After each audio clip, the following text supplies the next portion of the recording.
Johnny Dollar. Hi, Johnny. This is Lou Little over here at State Unity Life. Lou, there must be some mistake. Goodbye. What? Oh, wait a minute, will you? Well? Don't hang up on me. What do you mean, some mistake? 2 solid years I had to wait for an assignment from you. Well, I know. Now suddenly 2 calls within 2 weeks? I don't know if I can stand the shock. Come clean. What's the problem? Problem? My only problem, Johnny, is getting rid of exactly $1,000. Well, how nice. And I suppose you just want to hand it over to me. What else? You're kidding. Am I? You got to be. Why did you come over here and see? Sure, why not? Just be ready to pay my cab fare. Sure, why not? Okay. Okay.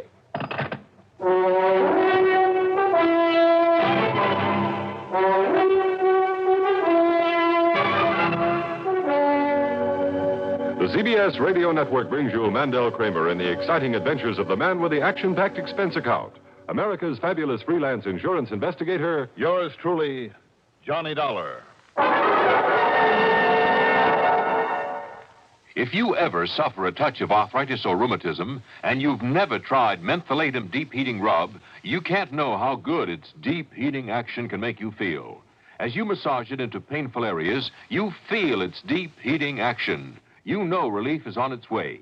Mentholatum Deep Heating Rub is an extra strong combination of active ingredients for safe, temporary relief of minor arthritic rheumatic pain.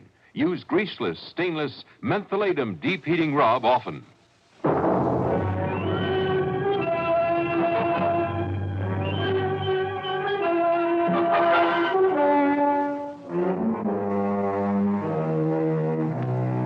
Expense account submitted by Special Investigator Johnny Dollar to State Unity Life Insurance Company, Home Office, Hartford, Connecticut. Following is an account of expenses incurred during my investigation of the Well of Trouble matter. So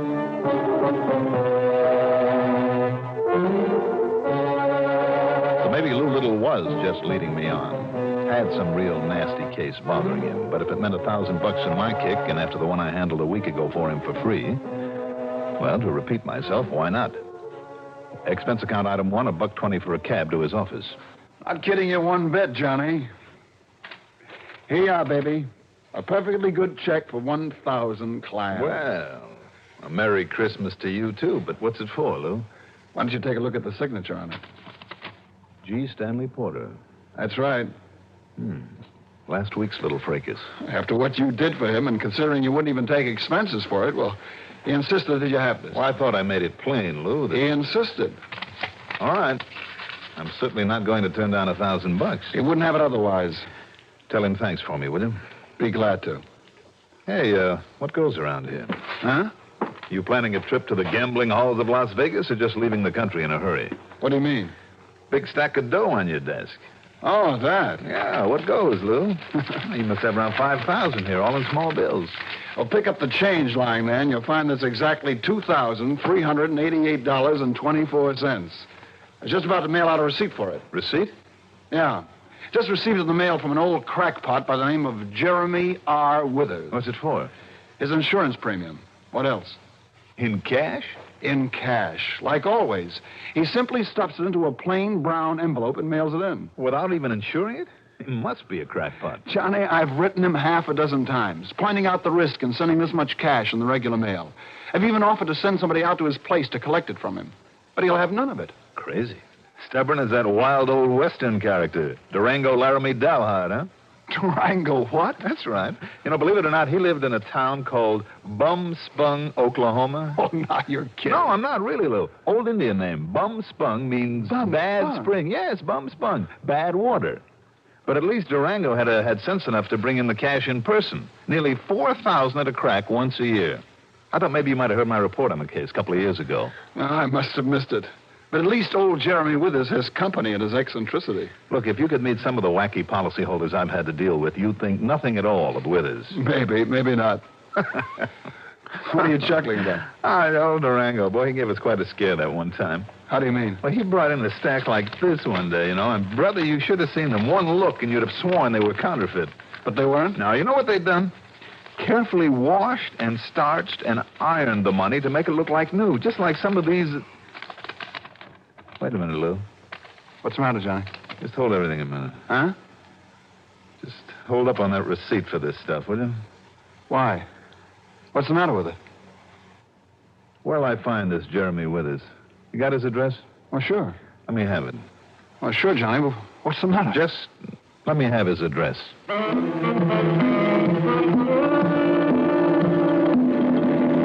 Expense account item 2, a dime for a phone call to police headquarters where I got some very interesting information. And, incidentally, gave none in return. Item 3, another $1.20 for a cab back to my apartment. Item 4, $3.97 to fill up the gas tank in my car. It was getting dark now, but I headed west on 44, then north on 202. A few miles short of Granby, I found the dirt road I was looking for, leading off to the left. Then, finally, the crossroads known as Millbury Corners, consisting of one general store, a grocery, and a filling station, where I stopped only long enough to get some local directions. The Jeremy Withers place turned out to be a tiny, square, unpainted clapboard building that sat forlornly in the middle of a small, seedy-looking, weed-grown lot. But there was a flickering light inside. I could see it even through the tightly drawn shades. No doubt an oil lamp. And when I knocked on the door... Who is it? Who is it? My name is Dollar. Johnny Dollar. Dollar? That's right, from the insurance company. Open up, Mr. Withers. Just to leave me open up the peephole I put on this here door so as I can take a look at you first. Go ahead. Dollar, eh? Here, take a look at these, my credentials, if you can see them in the moonlight. Dollar, eh?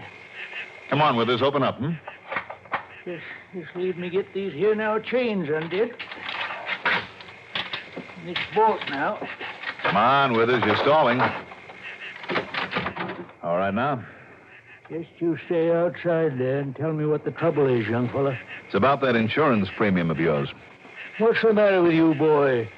I sent it all in yesterday. I'll say you did. In hard cash, too. Just like always. Good hard cash. Good, huh? Say, what are you talking about? I'm talking about some of the 20s that were mixed in with that stack of bills. Some of the nice new ones. Like this one, for instance. What's the matter with it? Are you kidding? Plenty. Just a minute, young fellow. Just tell me one thing, Mr. Withers. Where did you get this money?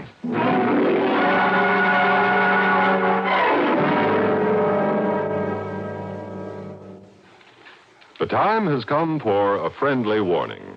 Now that the 4th of July is almost here, better keep plenty of 7-Up chilled and ready to serve. This is the sparkling drink that says a nice warm welcome to everyone who comes calling on the 4th. 7-Up has a wonderful gay sparkle and a fresh as all out-of-doors taste.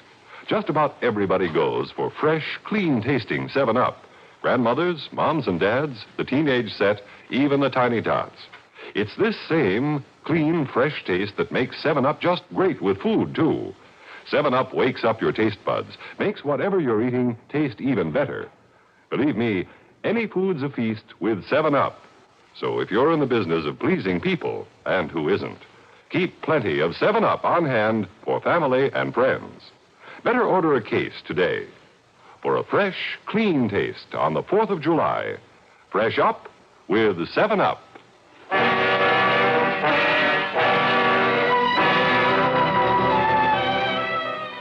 Now, you looky here, boy. What's the matter with that money I sent in? I said, where did you get it, Mr. Withers?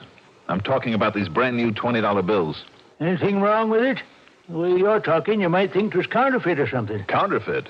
Hardly. No, of course not. But it's plenty hot, believe me. Now, what do you mean by that? Are you trying to tell me you don't know? How should I know? Well, why do you lock yourself in the way you do? Not only a lock on the door, but safety chains and a bolt. Man's got a right to protect himself, ain't he? Against what? Well, maybe against nosy people like you. Now, what's the matter with that money? You going to tell me or ain't you? Sure, I'll tell you. These new bills are part of the loot from the First National Bank over in Millville. Loot? That's right, stolen money. Over $20,000, mostly in new 20s. No. I worked on the case. I had to memorize a list of serial numbers, or rather number groups, as long as your arm. You must have a good memory, boy. Luckily, the numbers were consecutive, all starting with 66644, so it wasn't too much of a strain. Well, you mean you didn't solve the case? I didn't get to first base. But you didn't answer my question. Where did you get these? part of the money I had. Mr. Withers, where do you get your income? Well, From a pension, that's what. pension?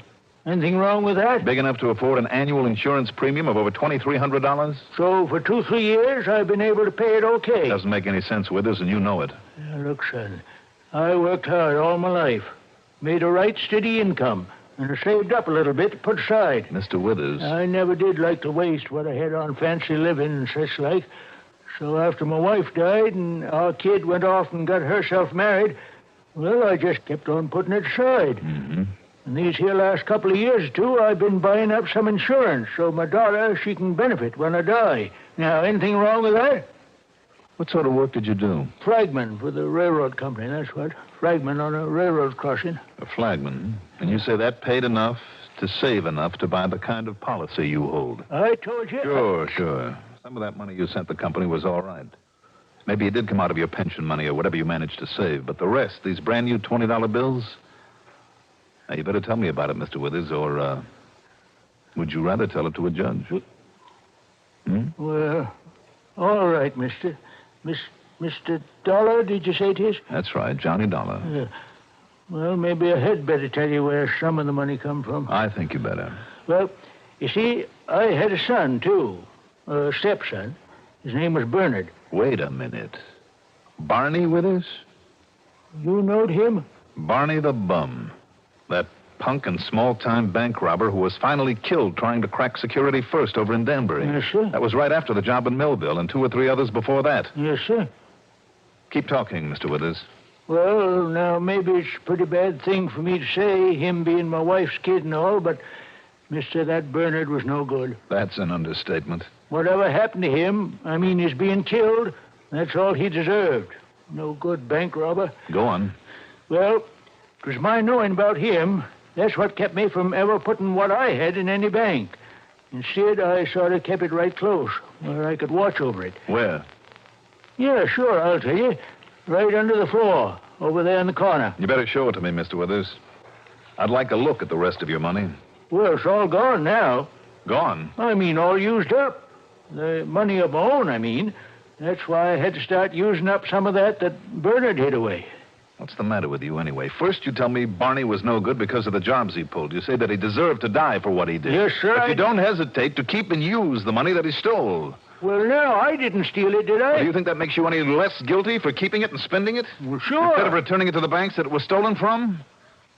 And why didn't you turn Barney in when you found out what he was doing? You say you had no use for him. Well, I've been looking out for myself, is all. Man's got to look out for himself, don't he? Well, from now on, the state's going to be looking out for you. You mean you're going to get me arrested and put in jail? You don't think I'm going to let you get off scot-free? Well, it ain't as though Bernard done them jobs alone by himself, is it? What difference does that make? Well, 'cause that partner here's killed the bank guard over in Millville. Never caught him, though. That has nothing whatever to do with this money that...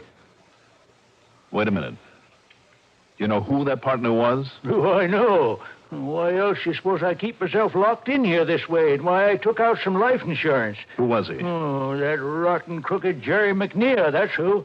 And you didn't tell the authorities? Why should I? If I had, they might have tried to make me tell them where Bernard hid the money at. The same as that McNear's been trying. Only I kept telling him I don't know. Mr. Withers... Don't you see? As 'tis, the police and all think McNear got all the money. And I'll tell you this, Mr. Dollar. Yes, tell me. Only thing that's kept that McNear from killing me off for not telling him is that then he'd never find out where Bernard hid out that money. Well, you better tell me, Mr. Withers, and fast. Yeah. Well, now, if I tell you where it's at, so's you can take it back, you think maybe the police, they'd go a little easier on me? Well, isn't that pretty up? Wait a minute, what's that? A little shutter out there on the kitchen window. Must be. Now, listen. If you're sure it'll make it any easier on me... If all or most of that money can be returned on the basis of your information, well, of course it will. All right, then. You know the old Hacker farm about 2 miles up the road? No, but go on. Well, that's where the big poplar trees and the broken-down windmill is. Mm-hmm. A lot of broken windows in the house. Place is empty. Go on. That's counted nobody been living in it maybe for, 10, 15 years now. Except in Bernard when he was hiding. And the money is somewhere in that house? Well? Dollar, Yes? You sure you'll try and have 'em go easy on to me if I tell you where that money's hid? The only thing I'm sure of is if you don't tell me, I'll turn you over to the authorities and tell them to show you no mercy at all. All right, I'll tell you. Go ahead. Well, now, at the back of that old house, there's an old well. Only it ain't been used for years, and it's near empty now. Yes? You let yourself down by the rope on the windlass, maybe, 7, 8 foot. And there's a sort of big shelf hollowed out. And that's where it is? The money's right there on that shelf. Hey. Okay, Pop, thanks. Jerry! Expecting somebody else, Pop? That's a corny line, McNear. Keep out of this. Ready, Pop? No, Jerry. No, listen, Jerry. Put it down. Put that thing down. And now you. Take it easy, mister. McNear. Don't move. Listen to me. No, keep away from that lamp. Yeah? Yeah.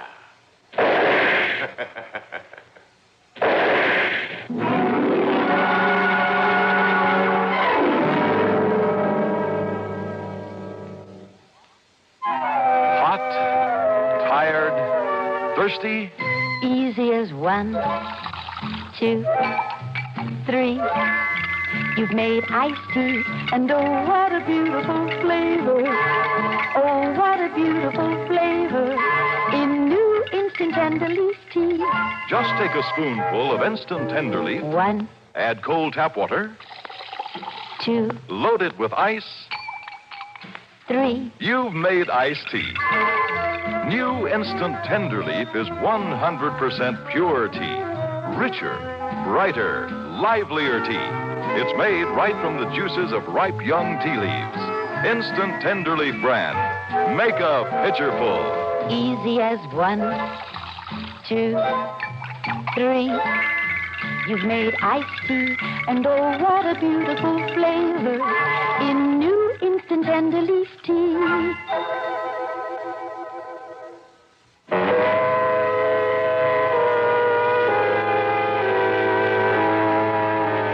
In the brief second it took him to shoot down the old man, I suddenly realized that I'd come along without my gun. In spite of smashing the old-fashioned oil lamp, the only light in the place, his first shot put a nice new part in my hair. As I rolled under the table, the other 2 shots missed me, although he must have been able to see me in the light from the fire I'd started. He stood there looking down at me at the blood running from the crease in my hair. But then, instead of shooting again, he turned away from the now roaring fire, went out the door, and took off in a car. I got thoroughly singed, dragging myself and the body of Mr. Withers outside. Then jumped into my car and headed up the dirt road, hoping I could find the Hacker farm some 2 miles away. The one with the tall poplars, the broken windmill, the windowless house. Yes, and the loot from the bank robberies. Ahead of me were the tail lights of McNear's car. The moon was full. I could see pretty well, so I cut off my own lights. After only a mile or so, he turned off to a farm that had a broken windmill, all right, but there were lights in the windows of the house. Good. He was going to the wrong place. Or else the old man had told me wrong. With my headlights on again, I finally found it. The old Hacker farm. The remains of a mailbox still bore the name on it. After a quick look to make sure I wasn't being followed, I drove in the yard and parked the car behind a clump of bushes. Then walked around the old well. With only the moonlight to go by, I lowered the bucket, snagged the rope over the handle of the windlass, and slowly went down, hand over hand, into the well, feeling with my feet around the circular brick wall for the shelf that Withers had described. It was a big square hole in the side of that wall, big enough for me to crouch in, and to find, with the help of a match, the 2 battered, moldy old suitcases loaded with money, mostly 10s and 20s, literally hundreds of them. No wonder McNear had been willing to kill once he'd found out where it was hidden. But as I knelt there, wondering about the best way to load the stuff in the bucket that was now swinging down near the water at the bottom of the well... Pretty stupid, Dollar. What? Got yourself into a trap, didn't you? Did I, McNear? You think I didn't know it was you coming down the road after me before you turned off your lights? So you knew. That's why I turned off at that other place, to make you think I was stopping there, so you fell for it, huh? Fell for that old gag. Pretty smart, aren't you, McNear? That's right. That's why I stay alive. But you're not smart, Dollar. And that's why you're going to end up in the bottom of this well feeling real dead. Kind of, I'm the guy that's got the gun. So as soon as I get a match going... What makes you think I haven't got a gun? And didn't try to use it while I was knocking over the old man? And you think I didn't know you were still alive back As he there talked, at his place? I crouched there, out of his sight, and pulled off my jacket. I draped it over one of the suitcases, set my hat on one corner of it, then shoved it out just far enough for him to see it if he struck another match, in the hope he'd think it was me. Then I waited. Yeah, I got plenty of light now. And you think I can't see your head and shoulders sticking out of that hole? You make a real nice target, Dollar, even with only a match to see you. All right, then I'll climb on back up the rope. Oh, no, you won't. What are you talking about? I'm going to shoot you right there in the well. Now, wait a minute. Listen to me. It's no use, I found the money. I'll make a deal with you. I'll split 50-50. You make a deal? Ha. You're trying to stall, that's all. Here. Shut up. I got to be sure of my aim before this match goes out. Listen to me, will you? So long, Dollar.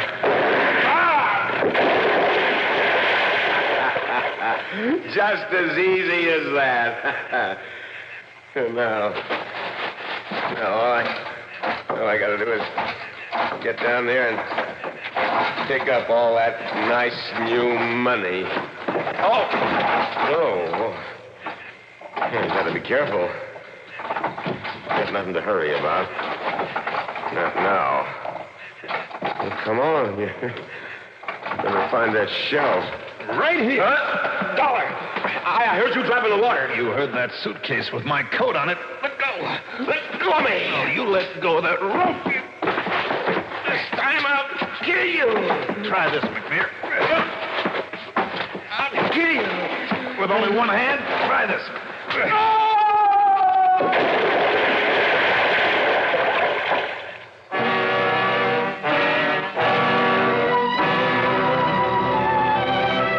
All he could do when he'd recovered from the shock of his fall was stand there in the water at the bottom of the well, knee-deep in the money from the suitcase I'd thrown down there, cursing me as I climbed out and pulled the bucket out of his reach. He was still there when I brought back a couple of the state police. Expense account total? Why bother with it when I'll collect such a nice commission on the loot I recovered? Not bad, you know. I mean, for one night's work. Yours truly, Johnny Dollar.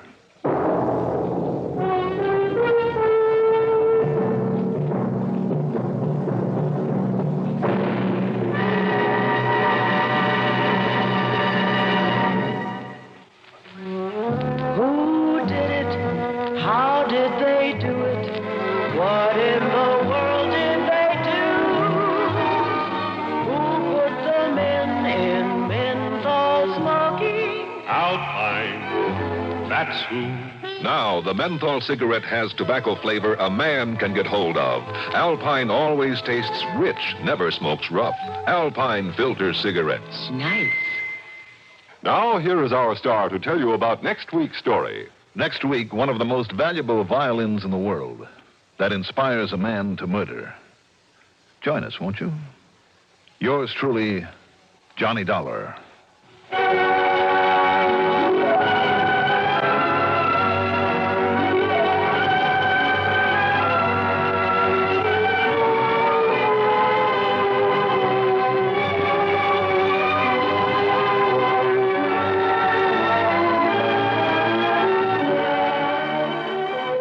Yours truly, Johnny Dollar, is written by Jack Johnstone, produced and directed by Bruno Zerato Jr., musical supervision by Ethel Huber.